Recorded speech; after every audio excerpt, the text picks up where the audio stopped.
자, 함께 만드는 안전한 세상 시간입니다.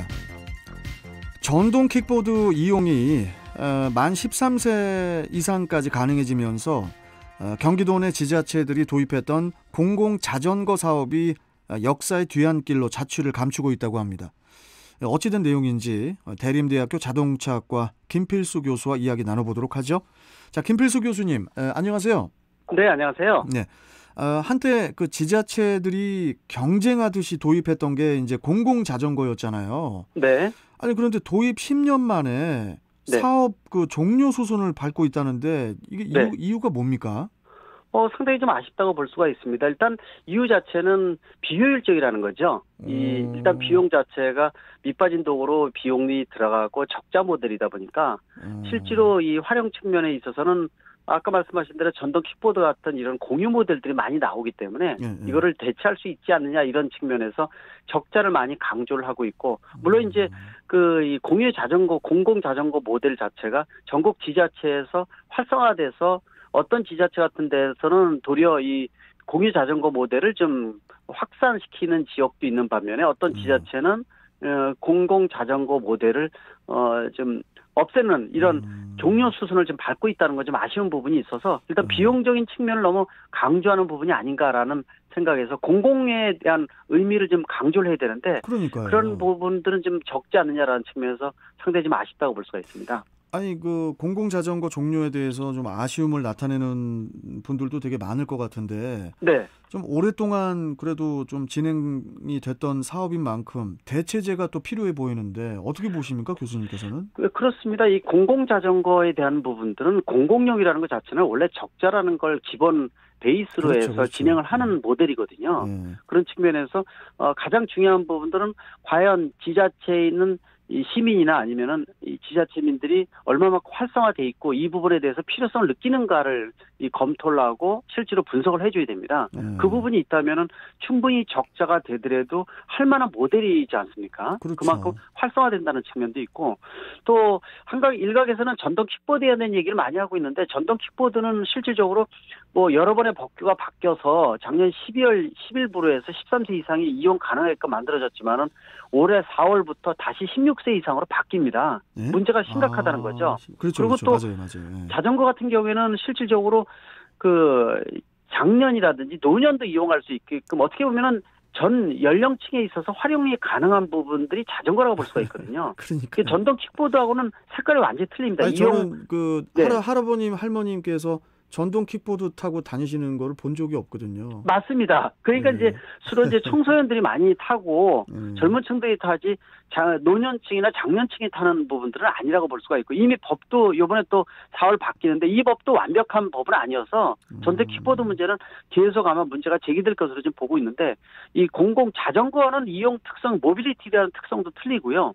또 뭐 운동용이라든지 다양하게 이용 용도가 가능하기 때문에 뭐 선진국을 중심으로 해서 자전거 전용 도로를 확산시키고 이것의 이용 용도를 크게 만드는 이유도 거기에 있기 때문에 일단 이유를 뭐 전동 킥보드 같은 공유 모델이 많이 나오기 때문에 공공용 자전거 모델은 필요가 없다, 또 적자 모델이다, 이런 이유로 해서 없어지는 것은 설득력이 상당히 좀 떨어지는 부분이기 때문에 아까 말씀드린 대로 좀 더 이 지자체민들을 위해서, 시민들을 위해서, 또 도민들을 위해서 활성화할 수 있는 이 효율에 대한 부분들을 따져서 이거를 생각을 해줘야 되는데, 그리고 적자라는 기본 베이스에 대한 것들은 생각을 하고 시작한 게 공공용 자전거이기 때문에요.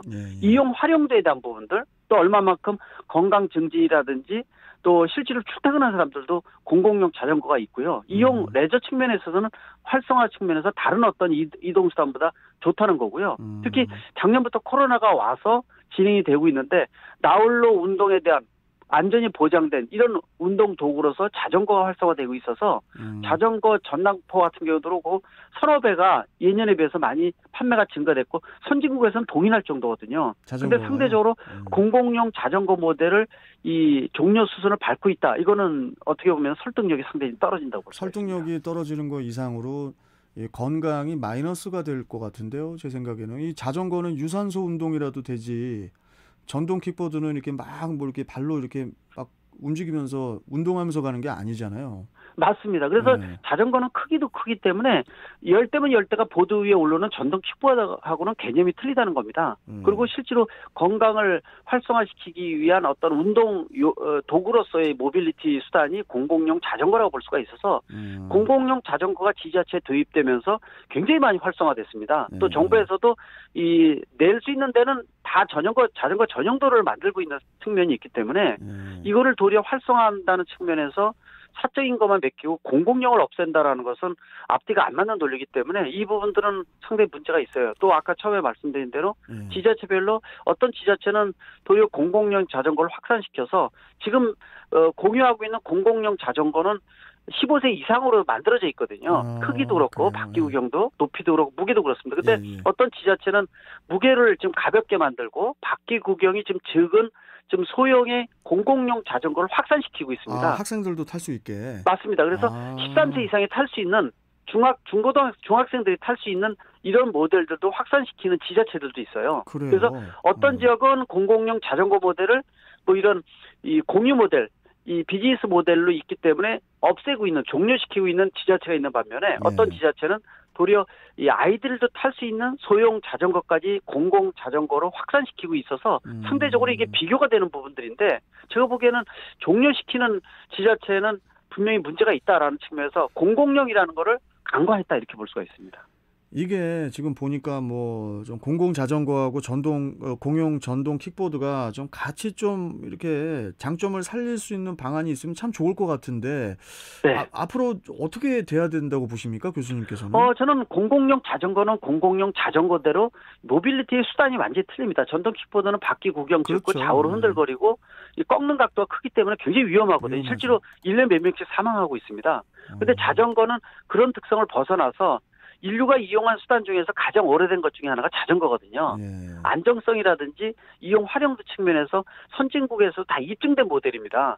그 역할에 공공용이 굉장히 중요한 역할을 했습니다. 근데 그런 측면에서 보면은 아마 이 같이 상존하는 모델이 굉장히 중요하지 않을까 이렇게 보고 있어요. 공공용 자전거는 자전거대로 자전거 전용 도로와 또 건강 증진 또 여러 가지 이동 수단의 목적, 레저용, 다양한 모델로서 확산시켜야 된다고 보고 있고 전동 킥보드는 민간 비즈니스 모델이거든요. 그리고 이용 연령이나 이런 것들이 한정되어 있는 부분들이고 지금도 문제가 상당히 크고 있어서 올해 4월부터 바뀌는 16세 이상의 원동기 장치 자전거 면허 16세 이상으로 바뀌고 있지만은 이것도 작년 초로 바뀌는 원점으로 다시 돌아가는 거기 때문에 근본 해결책이 되지는 않습니다. 따라서 전동 킥보드 같은 퍼스널 모빌리티 총괄 관리법을 별도로 만들고 공공용 자전거는 공공 자전거대로 확산시키는 투트랙 모드가 좀 필요한데 그런 부분들은 한쪽만 기울이면서 종료시킨다는 것은 설득력도 그렇고 문제가 좀 있지 않느냐라는 측면에서 다시 좀 재생시켜서 활용해야 된다 이런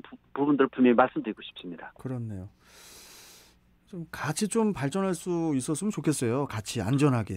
그렇습니다. 근데 자전거 전용도로 쪽으로 지금 전동 킥보드가 작년 10일부터 진입을 할 수 있게끔. 그것도 문제거든요. 걱정이 돼요. 문제가 많습니다. 왜냐하면 자전거를 이용하던 분들은요 굉장히 위험을 많이 느낍니다.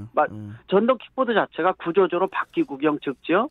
또 좌우로 무게중심이 높기 때문에 꺾어지는 흔들거리는 각도가 커서 갑자기 등장한 전동 킥보드로 접촉사고가 생기는 부분들이 아마 많아질 건데 지금 현재로서는 비수기이기 때문에 잘 안 나오고 추워서 그런데 내년 3, 4월 정도 되면 상당히 문제점이 커지지 않을까라는 측면에서 이 상존할 수 있는 또 제대로 된 법이 구축이 필요하다고 보고 있습니다. 알겠습니다.